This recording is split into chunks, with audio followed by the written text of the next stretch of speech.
Essa imagem que vocês estão vendo aqui é um estilo de arte que ganha força aí no final do século XIV, né? Então, ou seja, as consequências dessa primeira grande onda de peste negra, né? E esse tipo de quadro, na verdade, esse tipo de arte, ele é chamado de dança macabra. Por quê? Eu vou mostrar aqui outros exemplos desses quadros, porque o que vai ser retratado, as pessoas estavam tão acostumadas já com a relação com a morte, que isso foi levado para a tela não, para os quadros, né, para as imagens públicas, como essa aqui que vocês estão vendo. Então vai ser muito comum esqueletos aparecendo nos quadros, esses esqueletos meio que levando as pessoas para o mundo dos mortos, ou seja, chegou a hora da pessoa descansar, né, falecer. Então, macabra, perdão, vai ser um elemento artístico muito, muito, muito usado aí para as pessoas lidarem com esse fenômeno.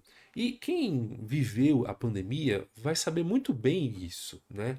Então, ou seja, eu não sei como que você passou pela pandemia. É provável que você ou tenha perdido alguém, ou que você tenha ficado doente, ou você conhece alguém que perdeu alguém. Então, não teve como a gente se afastar disso, né, da pandemia. E, não sei se você vai lembrar disso, mas existiram dias em que no Brasil estavam morrendo pelo menos, assim, na casa de 4.000 pessoas por dia de uma doença. E assim, o que a gente fazia?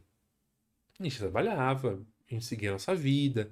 Ou seja, de certa forma, houve um processo, consciente ou não, esse é um outro debate, de uma naturalização da morte, de uma naturalização do convívio com essa possibilidade de que um dia fôssemos nós, né? E aqui na Peste Negra, o cenário é muito parecido, né? Tanto que você pode ver que outros quadros mostram esses esqueletos, né? Ou no mundo dos mortos, ou tentando levar pessoas para lá. Mas percebam como esses esqueletos aparentemente sempre têm um semblante de alegria, de risada, de descontração, né? Não sei, pelo menos é a impressão que me dá. A impressão que me dá é que esses esqueletos estão sempre muito de bem com a vida, entre aspas, né? Porque eles estão mortos. Mas eles estão num cenário que para eles é positivo, né? Num cenário que para eles estão em casa, né? Então, uma coisa legal também, deixa eu até dar um zoom aqui que esse quadro vale a pena. Deixa eu ver se tá melhor aqui. A garoto. Uma coisa que a peste negra trouxe de interessante para nós é que ela vai gerar uma igualdade entre os homens. Eu não sei se você já assistiu, eu passou por essa aula sobre o feudalismo. E sim, você vai lembrar que estou falando que o feudalismo é uma sociedade ah, muito rígida do ponto de vista das camadas sociais, né? Era algo que não tinha uma mobilidade, uma mudança, né? Então, os indivíduos eram propositalmente diferentes, eram propositalmente desiguais. E a peste, ela vem e acaba com isso. A peste, ela vem e ela iguala os seres humanos. Reis, plebeus, nobres, cavaleiros, comerciantes, o que quer que seja. A dança macabra, esse elemento artístico, nos ajuda a mostrar que ninguém passou ileso pela peste negra. Reis morreram, líderes políticos morreram. Então, a gente está falando aqui de um cenário aonde essa doença equalizou as relações sociais. Agora, um rei, por exemplo, aqui é um rei, ó, um rei poderia estar só esperando ele ser levado pela morte. Da mesma forma que um líder religioso também se colocava agora em pé de igualdade, digamos assim, em pé de uma semelhança com as outras pessoas, porque ele também está sendo para ah, levado o para a morte, né? Para o fim do mundo aí, para outra vida, tá? Então a gente percebe que a dança macabra tem essa função bem interessante de mostrar a partir da alegria desses indivíduos, né, dessas caveiras, como que o ser humano consegue fazer a sua travessia para uma vida além dessa, né? Essa era a crença que se tinha aqui nesse contexto, tá? Então, ninguém saiu ileso dessa guerra. Ninguém saiu ileso. Nobres, pessoas pobres, trabalhadores, camponeses, servos e por aí vai, reis e rainhas também foram duramente impactados por esse conflito. E a arte, ela foi também mostrando como que a dança macabra, ela se tornou assim presente no cotidiano dos, dos indivíduos na Europa. Aqui esse quadro, se você olhar, aparentemente não tem nada demais. Mas quando a gente dá um zoom aqui, a gente percebe que existe um retrato da dança macabra lá atrás também. Então existem caveiras, né, levando os reis, levando as pessoas para um outro lugar a se viver, né, que seria a vida após a morte, algo nesse sentido. Então a gente percebe que essa noção da dança macabra, o que eu tô fazendo aqui, pronto. Essa noção da dança macabra e essa relação muito próxima com a morte fez com que essa forma de fazer arte fosse alterada. E a gente sabe que a arte reflete a sociedade, né? Reflete o que os seres humanos vivem, consomem, sonham, almejam e por aí vai, tá?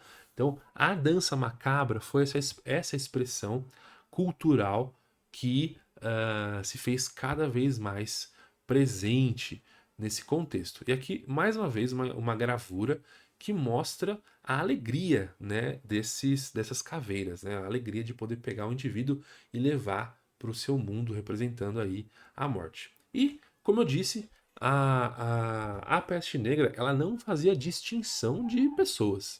Pessoas ricas, pessoas pobres foram impactadas por essa doença, tá? Não é à toa que o número de mortes, vou até pegar aqui o livro para não falar coisa errada, mas não é à toa que o número de mortes foi extremamente negativo e extremamente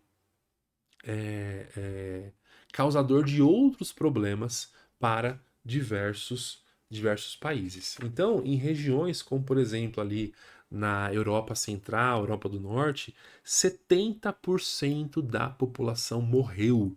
70%. É muita gente, é muita gente. Então, a gente está falando aqui de um cenário de morte de milhões de pessoas, que é até difícil calcular quantas pessoas de fato morreram, tá? Então, percebam como que falar de peste negra é possível também trazer alguns temas paralelos para que contribua, para que o nosso entendimento sobre esse assunto ele continue, tá? E aqui eu trouxe uma citação que já fica também de recomendação para você, da professora Juliana Schmidt. Eu tive uma aula com ela na graduação, e ela é especialista nesse assunto. Ela é especialista em dança da morte, né, dessa representação do luto das sociedades, inclusive como isso reflete na forma que a gente se veste, tá? Então, se você quiser acompanhar o trabalho dela, é bem legal, tá? Ela tem uma produção bem bacana aí de artigos e também nas redes sociais. E fica a dica aí, tá bom? Olha só o que ela fala, então, sobre essa presença do macabro, né, dos esqueletos da morte na sociedade europeia. O macabro medieval, isto é, o conjunto das manifestações imagéticas e textuais que enfatizam os aspectos físicos do corpo morto e seus processos de decomposição pós-morte, é considerado resultante das crises do século XIV e XV. Crises aqui que eu já falei para vocês, tá? Então, fome, guerras e agora a peste. Elas deram origem a doenças macabras, as danças macabras, o gênero literário e iconográfico que coloca vivos e mortos intercalados e em fila e trata da universalidade, da inevitabilidade e da imprevisibilidade da morte. Na França, mais especificamente, o período é marcado por uma contundente baixa demográfica causada pela Guerra dos 100 Anos e pela Guerra Civil, os surtos de peste negra e outras enfermidades e a fome. É nesse contexto que surgem as danças macabras, ainda que o cadinho cultural que as tenha forjado seja anterior. Sua genealogia remonta aos textos e às imagens que tratam da morte pelo viés da podridão do corpo e sua susceptibilidade à corrupção. Então, o que a professora Juliana Schmidt está trazendo aqui para nós é que a dança macabra não só está inserida nesse contexto, mas indica também uma forma específica do ser humano se relacionar com a morte, com a sua finalidade, a sua finitude, melhor dizendo, e com os problemas que ele vai enfrentar, dessa razão, né? Que nós vamos enfrentar ao longo dessa vida. Então a gente percebe que a partir desses dois recursos culturais, digamos assim, né, as artes, a literatura, a gente vai ter acesso aí a como a entender um pouco melhor como que o ser humano ele se relaciona com a morte, com a arte, como que ele usa um para compreender o outro, como que ele usa a arte para tentar meio que sair um pouco desse mundo que estava tão atribulado, tá? Então, pessoal, quais vão ser as consequências das cruzadas para a Europa? A primeira, nós já falamos bastante sobre isso, né? Foi a redução populacional, tá? Vai ser a redução dos indivíduos dentro de cada país, porque eles vão ser praticamente dizimados, tá? Uma outra consequência, aí tem a ver com uma questão política e uma questão histórica também, que a peste negra ela vai ser um evento tão emblemático que para muitos, como eu falei no começo, vai ser entendido como o declínio da Idade Média. Então a Idade Média é completamente transformada pela peste negra. Então menos pessoas, existem também menos camponeses aptos a trabalhar.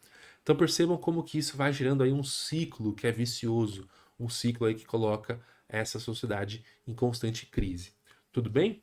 Esse corte que você acabou de assistir é um trecho de uma aula da Escola de História, uma comunidade para pessoas que, assim como você, se interessam pelo passado. Se você quiser se juntar a nós, é só você clicar aqui no link da descrição e entrar ainda hoje na Escola de História. Eu te espero lá dentro.